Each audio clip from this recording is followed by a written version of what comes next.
اعوذ باللہ من الشیطان الرجیم بسم اللہ الرحمن الرحیم الہاکم التکاثر حتی زرتم المقابر آمنت باللہ صدق اللہ مولانا العظیم الصلاۃ والسلام علیک یا سیدی یا رسول اللہ وعلی آلک واصحابک یا سیدی یا حبیب اللہ۔ حاضرین محترم، تیسرے پارے کی ایک سورہ مبارکہ کی پہلی 2 آیات تلاوت کرنے کی سعادت حاصل ہوئی ہے۔ ان آیات بینات کو سمجھنے سے پہلے اس عنوان کو ذہن نشین کیجیے۔ آج جو گزارشات جس عنوان کے تحت میں آپ کی خدمت میں پیش کرنا چاہتا ہوں، بہت سے بندے دین سے تعلق رکھتے ہیں،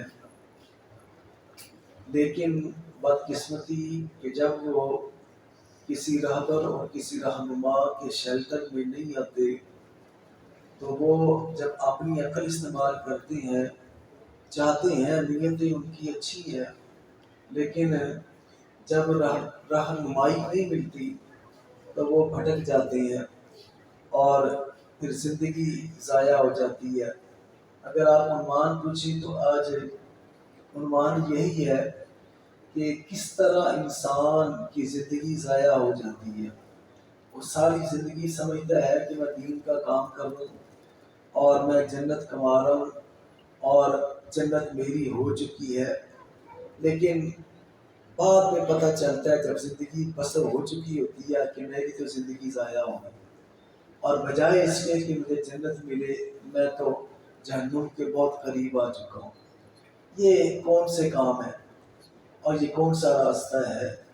بڑی دھیمے انداز میں، درخواست کرنے کے انداز میں آج میری معروضات میں آپ کو پیش کر رہا ہوں۔ اللہ کے نے فرمایا الہاکم التکاثر۔ الہاک اس کا معنی ہے کہ غافل ہو جانا، بندے غفلت میں پڑ جائیں، بندے اصل مقصد کو بھول جائیں، جو مقصد ہے اس کو فراموش کر دیں۔ الہاکم، تم سب غفلت میں پڑ گئے۔ التکاثر، کس نے غفلت میں ڈالا؟ فرمایا تکاثر، کثرت کا شوق۔ کس نے؟ کثرت کا شوق۔ اب یہ بڑا وائڈ مفہوم ہے۔ کبھی ہمارا چونکہ ٹائم تھوڑا ہوتا ہے نا، میں صرف اشارے کر سکتا ہوں اس ٹائم میں، کھل کے کبھی اس آیات بینات کو پڑھیے گا، تفسیر پڑھیے۔ الہاکم التکاثر، کثرت کے شوق نے تمہیں غفلت میں ڈال دیا۔ اب دونوں لفظ جو ہے نا یہ ایسے ہیں کہ ان پہ ہمارے استاد کیا کرتے تھے، کلی ڈال کے بیٹھے، تو ایک لفظ پہ ہم کلی ڈال کے بیٹھے نا تو یہ لفظ اتنے ذخیر ہے۔ تو اللہ نے یہ نہیں فرمایا کہ تم جنوی ہو گئے، تم یہ ہو گئے، تم وہ، فرمایا نہیں، غافل ہو گئے۔ تو غافل کیا کس نے؟ تکاثر نے، کثرت کے شوق نے۔ اب اصل میں ہوتا کیا، سمجھیے اس کو۔ اصل میں ہوتا یہ ہے کہ بندہ جب، اب فرض کرے میں آیا ہوں جہاں سے بھی آیا ہوں میں، تو میرا کام ہے چند معروضات پیش کروں، میں آ کے ہر بندے سے ہاتھ ملاؤں، ان کو چھپ چھپ کے سلام کروں، لیکن یہ معروضات پیش نہ کروں، یہ گفتگو نہ کروں، اپنی ڈیوٹی پوری نہ کروں، تو کیا آپ مجھ سے راضی ہوں گے؟ اب کہیں گے جو تمہاری ڈیوٹی ہے وہ تو آپ نے پوری نہیں کی۔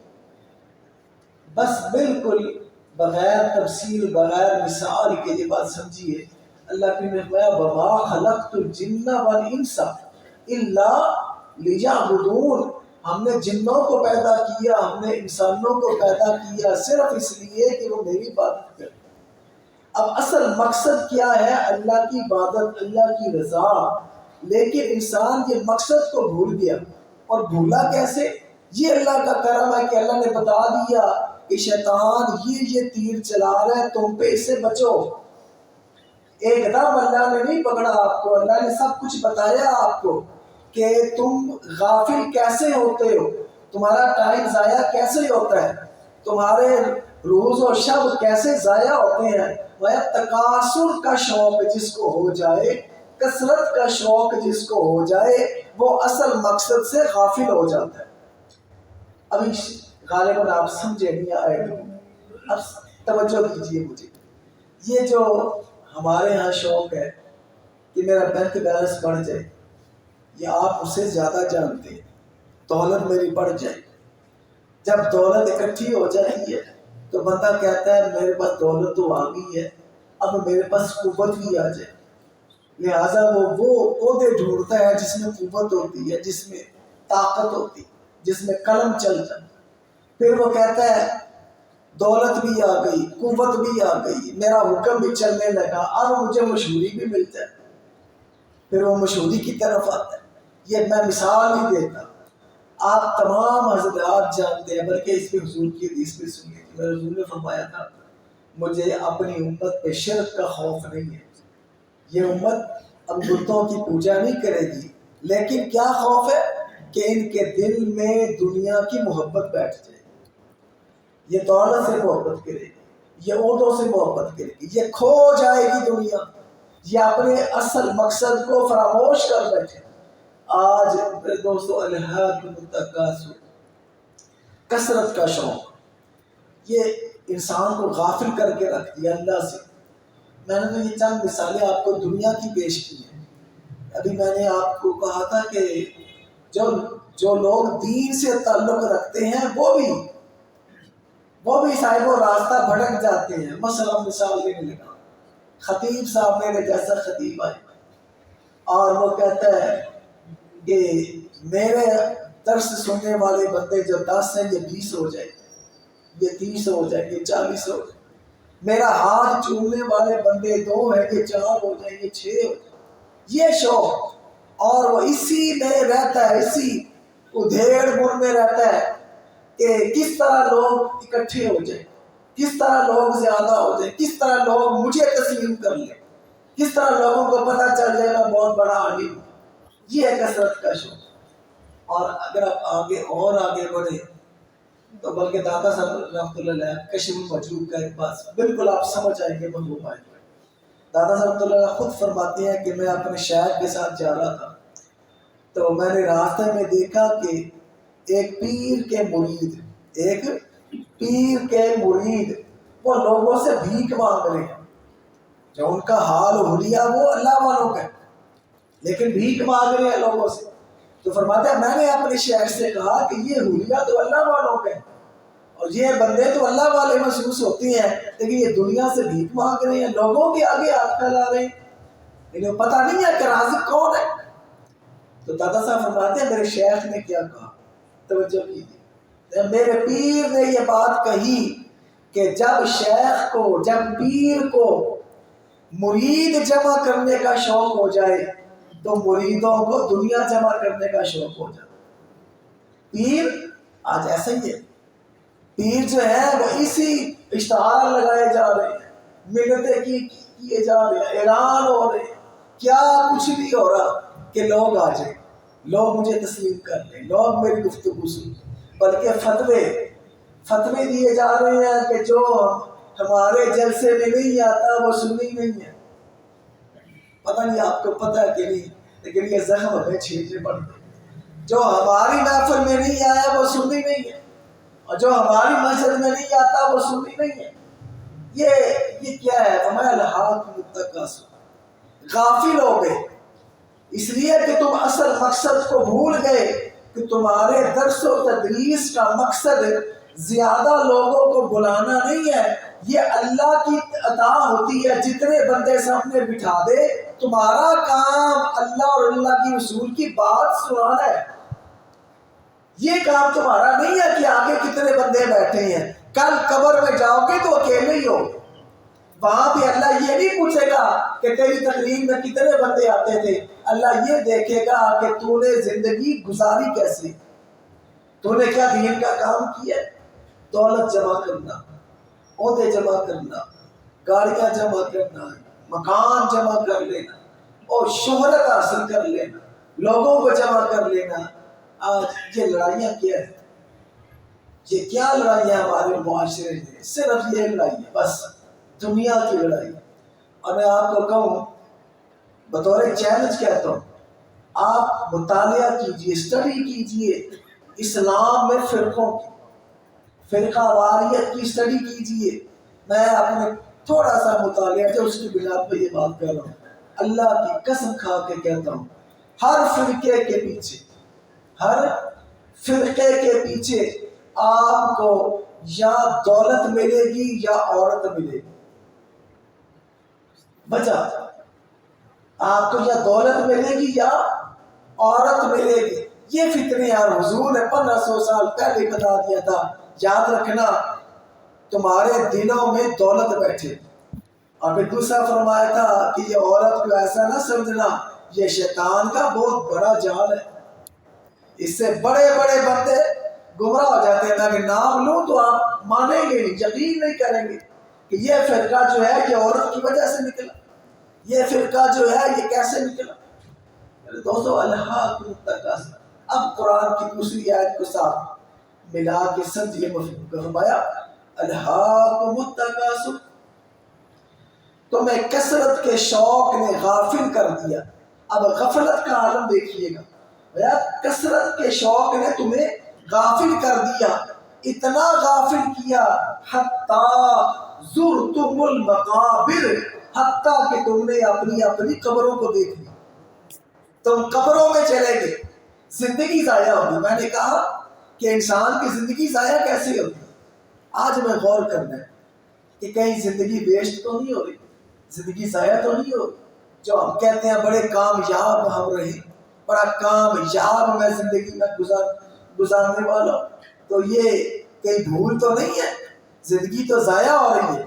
اللہ کے نے فرمایا تم ایسے غفلت میں پڑے ہو کہ ساری زندگی کو ضائع کر کے قبر میں پہنچ گئے ہو، تمہیں سمجھ نہیں آ رہی، تم سوچتے ہی نہیں، تم دیکھتے ہی نہیں ہو، تم غور ہی نہیں کرتے کہ جو مقصد وحید تھا تمہارا، وہ مقصد کو تم نے چھوڑ دیا اور تم زندگی کو ضائع کر بیٹھے۔ عجیب غریب قسم کے شوق میں پڑ گئے۔ کسی کو کوئی جانور پالنے کا شوق ہے تو اس کی شب و روز جانوروں میں، کسی کو سکے جمع کرنے کا شوق ہے تو وہ سکوں کے پیچھے پڑا۔ اصل مقصد کدھر گیا؟ اصل مقصد کدھر گیا؟ دیکھو تبلیغ میں بھی میں نے پہلے آپ کو جملہ پہلے یہ کہا تھا کہ دین کا شوق ہوتا ہے لیکن انہیں رہنمائی نہیں ملتی، انہیں رہبری کی چھتری جب میسر نہیں آتی تو وہ بھٹک جاتے ہیں۔ فرائض چھوڑ کے اگر آپ تبلیغ ہی کرنے چلے جائیں، آپ 4 مہینے بھی چلے جائیں تبلیغ پہ، لیکن آپ کے بیوی بچوں کا حق پورا نہ ہو تو کیا اللہ راضی ہوگا؟ کسی اللہ کے بندے نے ایسی تبلیغ کی ہے، میری بات کو فرقہ واریت پہ محمول نہ کیجیے گا، اپنے بندے بھی مارے ایسے۔ اسی کو میں دوسرے رخ پہ کہوں، آپ ساری رات جا کے نفل پڑھتے رہے، محفل میلاد مناتے رہے، نعتیں سنتے رہے، جو مرضی کرتے رہے، فجر کی نماز نہ پڑھے، کیا اللہ راضی ہوگا؟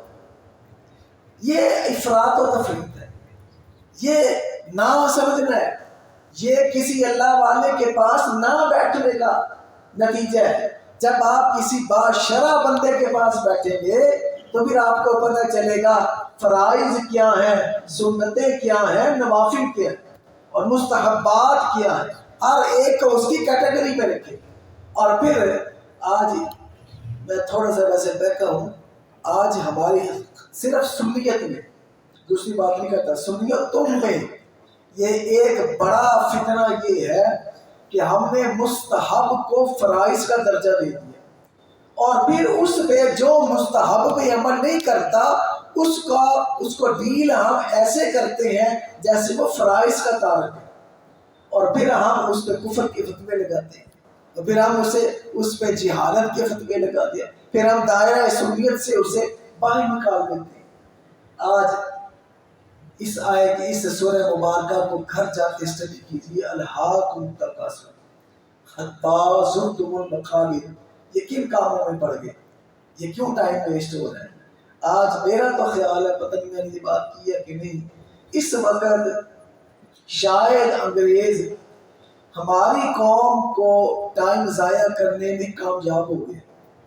اس نے ایسے ایسے پیکٹ دے دیے، ایسے ایسے اس نے گیمیں دے دی، ایسے ایسے اس نے کام دے دیے، ہماری نوجوان نسل تباہ ہو کے رہے۔ نوجوان نسل جو ہے اس کے پاس ڈھنگ کا کوئی کام نہیں ہے، بلکہ میں آپ کو حضور کی دعا سناؤں۔ حضور اکثر دعا فرمایا کرتے تھے، مولا ارذل عمر سے بچا۔ کس عمر سے؟ ارذل عمر سے۔ یہ پتہ کون سی عمر ہوتی ہے؟ کہ جب بندہ نہ دنیا کا رہے نہ آخرت کا رہے، نہ دنیا کما سکے نہ دین کما سکے۔ آج ہماری نوجوان نسل بڑھاپے میں نہیں، جوانی میں ایسی ہو گئی، نہ دنیا کا کوئی کام ہو رہا ہے نہ آخرت کا کوئی کام ہو رہا ہے، نہ نمازیں پڑھی جا رہی ہیں نہ دنیا میں کوئی کمائی ہو رہی ہے۔ میرے دوستو، جس عمر سے میرے حضور نے پناہ مانگی، ہماری قوم اس میں ملوث ہو۔ یہ قوم کیا ترقی کرے؟ یہ پیکیجز کیا ہے؟ اور اگر آپ دوسری قوموں کو دیکھیں، میں نام نہیں لیتا، دوسری قوموں کو دیکھیں، چاہے امریکن ہے چاہے برٹش ہے، وہ اتنے کام کرتے ہیں کہ ان کے پاس ملنے جلنے کا ٹائم نہیں ہے۔ ہماری قوم ہاتھوں پہ ہاتھ رکھ کے بیٹھی۔ میں نے بہت سے عنوانات کو جمع کیا، اب آخر میں ایک حدیث سن لیجیے۔ یہی ہے نا کہ ہم دنیا جمع کرنے میں لگے ہیں نا۔ اب سنیں، میرے حضور ایک جگہ تشریف لے جا رہے تو راستے میں کوڑے کا ڈھیر، روڑی جسے کہتے ہیں، وہ دیکھا میرے حضور نے، تو میرے حضور نے فرمایا تم میں سے کوئی بندہ چاہتا ہے کہ دنیا اور اس کے سارے ساز و سامان کو دیکھ لے؟ دنیا اور اس کے سارے ساز و سامان کو دیکھے؟ تو حضور نے فرمایا جو چاہتا ہے نا کہ دنیا کو اس کے ساز و سامان کے ساتھ دیکھے، وہ اس روڑی کے ڈھیر کو دیکھ لے، وہ روڑی کے ڈھیر کو دیکھ۔ اب اس حدیث پاک کی شرح بہت زیادہ ہے، میں آپ کو صرف اتنا کہوں گا کہ دنیا میں آپ لسٹ بنا لیں، دنیا کے ہر کام کی، اس دنیا میں جتنی بھی چیزیں ہیں سب کی لسٹ بنا لیں، آپ حیران ہو کہ میں نے بھی یہ سوچا، اس پہ پڑھا، جب میں نے پڑھا تو سوچا واقعی دنیا کا ہر سامان، ہر شے جو ہے بالآخر کوڑا بنتی ہے، بالآخر کوڑا بنتی ہے۔ کھانا کھا لو کوڑا، کپڑا پہن لو کوڑا، مکان بنا لو، یہ جلدی نہیں تو 100 سال کے بعد کوڑا۔ دنیا کا جو مال آپ دیکھ لو کوڑا، تو یہ ظاہری کوڑا ہے۔ اس حدیث کی شرح میں دوسرا علماء کا قول یہ ہے کہ اس کا معنی یہ ہے کہ آپ ساری زندگی، ساری دنیا بھی جمع کر لو، یہ کوڑا ہے، اس لیے کہ آنکھ بند ہوئی تو اس کی ویلیو زیرو ہے، تمہیں کوئی مزہ نہیں آئے گا، اس کا تمہیں کوئی فائدہ نہیں دے گی۔ آخرت میں تمہیں کام حضور کی غلامی میں آئے، اگر حضور کی سنتوں پہ نہ چلے تو آخرت میں فقیر ہو، کچھ بھی نہیں، ضائع۔ آؤ سبق حاصل کرو، یہ ایام ہے۔ جب میں آپ کو کہتا ہوں نا عمل کی طرف، اس کا مطلب یہ نہیں ہوتا کہ میرا عمل کوئی اچھا ہے، بس یہ ہے کہ عام میں سے اگر کوئی بندہ دعا کر دے گا تو اس کی دعا سے اللہ ہمیں بھی اچھا کر دے گا، اللہ ہمیں بھی اچھا کر دے گا۔ دعا کرو اللہ ہم سب کو اچھا کر دے، اللہ ہم سب کی زندگیوں کو ضائع ہونے سے بچا۔ یہ جو ہماری زندگی کے لمحات ضائع ہو رہے ہیں، اللہ تعالیٰ ان کو مولا ایسا بنا دے کہ یہ نور ہو جائے، یہ کل قیامت والے دن ہمارے لیے ذریعہ نجات بن جائے۔ ایک دوسرے کا خیال کیجیے اور اسے بتائیں کہ ٹائم ضائع نہ کرو، ٹائم زندگی ضائع نہ کرو۔ یہ ایام ہے، یہ میں خصوصاً اس لیے کہا یہ ایام ہے، ماہ رمضان ہے، 5-10 دن اس کے ہیں، یہ ایام کو ضائع نہ کریں۔ پھر کہہ رہا ہوں میرے لیے بھی دعا کریں، اللہ میرے ایام بھی اچھے کر دے، اللہ تعالیٰ آپ کی ایام بھی اچھے کر دے۔ دعا کریں کہ اللہ تعالیٰ ماہ رمضان میں ہمیں خوب عبادت کی توفیق عطا فرمائے، اس کا خیال کرنے کی اللہ ہمیں توفیق عطا فرمائے۔ وآخر دعوانا